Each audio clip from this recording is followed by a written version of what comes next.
today we're going to talk about how when we're looking at statistics or graphs of statistics, that sometimes they're not accurate or they're biased. Sometimes they have problems with them. So I want you to just take a look at this chart over here that's for Stanley Cup playoff leaders. Stanley Cup is hockey.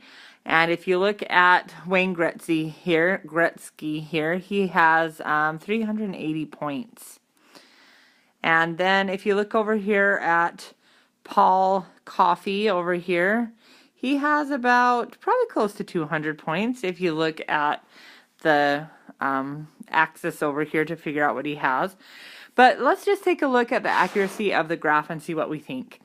So on number 1 here, it says, according to the size of the hockey players, how many times more points does Mark Messier appear to have than Jari Kurri? So here's Mark right here, and here's Jari right here. Well, it looks like I should be able to stack a couple of these guys together in order to get to the size of Mark. But if we just look at the actual numbers here, and we're going to compare the numbers instead of looking at the size of the people here, Mark is maybe at 300 here, and Jari is maybe at 230. So there's really only a difference of 700 or 70 points there, which really is not double this. So to add another one of him there to get up to the height of this other guy is really inaccurate. So the second question says, do you think this graph is representative of the player's number of points? And I would have to say I do not think that it represents the players and the number of the points that they have earned, because it doesn't accurately show the relationship between the points that they've earned and the players. So again, I mean, if you're looking over here at Paul, I mean, you could probably fit 1, 2, 3, 4, 5 Pauls together to get up to Wayne Gretzky. But if you took Paul's score, which is, we said just a minute ago, was about 200, and you times it by the 5 that you could put there, then this guy over here should be way up at close to 1,000 points, and he's only at 380 points. So today we're just going to look at graphs, and we're going to decide whether or not we think they're accurate, if they're biased, if the statistics and numbers are correct on them. So here's another example of a couple of graphs here. So these graphs represent school dances. The graphs below show how the price of a spring dance increases. So in 2002, you can see here, and then up here at the top in 2006, you're up to here. Now, these two graphs actually are graphing the same information. So why do they look so different if they have the same information graphed? So it says down here at the bottom, did the graphs show the same data? If so, explain how they differ. And I already said that they did show the same data. They have the same data there. So how come they look so different? I mean, this graph over here looks like the price of tickets is just growing really quickly.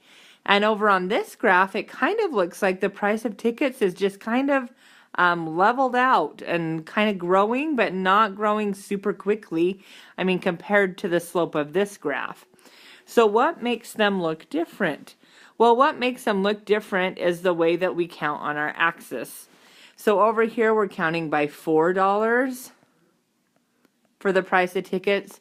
Over here, we're counting by $2 for the price of the ticket, which makes the slope look different of the lines. Even though the slope is not different, it kind of shows a different description of the graphs. So if you were in charge of the school dances and you were trying to show the principal of the school that the price of tickets needed to go down, maybe you would show him a graphical representation that looked like this to show that it looks like the price of tickets are just growing so rapidly.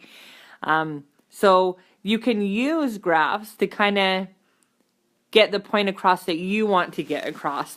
If you're looking at this graph, you could say something like, well, the price of tickets really has not increased that much, so we really are okay increasing the price again. All right, let's take a look at another one. So it says identify biases on this display.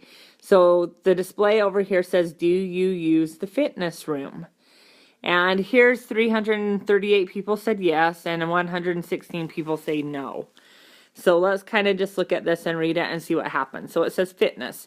The president of a large company mailed a survey to 500 of his employees in order to determine if they used the fitness room at work. The results are shown in the graph. Identify any sampling errors and explain why the sample and the display might be biased. All right, so when you're looking at that, can you see or find anything that's wrong with the way that the data is represented on the graph compared to the way that the data was stated in the problem? Well, the first thing I'm going to do is I'm going to check and see if actually 500 pieces of information are accounted for on the graph, because it says that 500 people were surveyed. So when you look at this, 338 over here and 116 right here, they don't add up to 500. They add up to quite a bit less than 500. So therefore, this is biased. It doesn't actually show an accurate representation of the entire population. Since those who participated were only those who wanted to participate in the survey, it doesn't really make your data accurate. So, because our sample was biased, it also makes our display of data biased. All right, here's another example. Here, we're looking at some misleading statistics here. It says marketing. Refer to the table that gives the height of the roller coaster at an amusement park.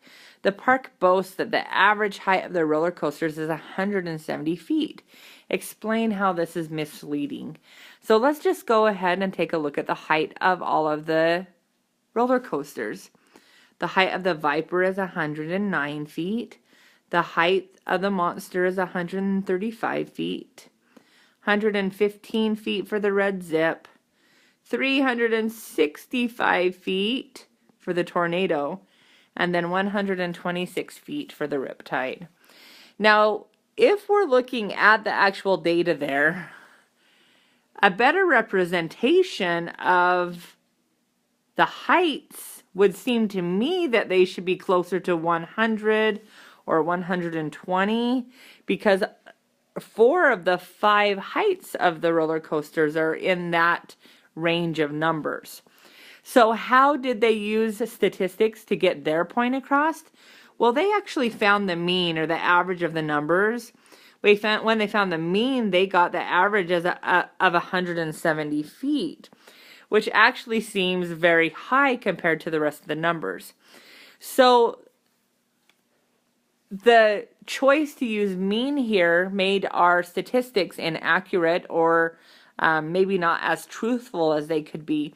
Maybe a better representation of this data would have been picking the median instead, because the median would have been the middle number on the heights of the roller coasters, which would have been more accurately closer to 4 of the 5 heights of the roller coaster.